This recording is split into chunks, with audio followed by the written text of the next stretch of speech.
नमस्कार, आपल्या सगळ्यांचं मनापासून स्वागत आहे व्ही आकाशवाणीवर। हे बघा, सगळ्यांना स्वयंपाकाचं प्राथमिक ज्ञान हे असतेच, त्यांना पाहिजे असते फक्त थोडंसं मार्गदर्शन। एखादी रेसिपी करण्याकरिता आपल्याला जे प्रमाण आणि माप लागतं ते सगळ्यांच्याच घरामध्ये सहज आणि सुलभ असतंच, जसं की चम्मच किंवा वाटी। प्रत्येक प्रांतातील घरातील तिखट, खारट, आंबट, गोड चव ही भिन्न असू शकते।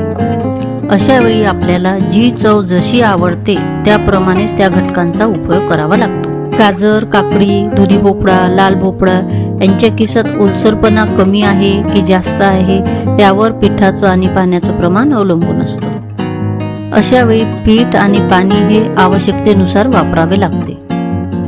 एखाद्या पदार्थाला आंबट चव आणायची असेल तर आपण त्याला दही किंवा ताक वापरतो, पण ते दही विकतचं आहे की घरचं आहे यावर सुद्धा ते अवलंबून असतं। अशा वेळी एखादा पदार्थ तयार करताना आपल्या आवडत्या चवीप्रमाणे त्या घटकांचा आवश्यक तितका उपयोग करावा लागतो। चला तर उद्या परत भेटूया अशाच काही गोष्टी माहिती करण्याकरिता व्ही आकाशवाणीवर। धन्यवाद।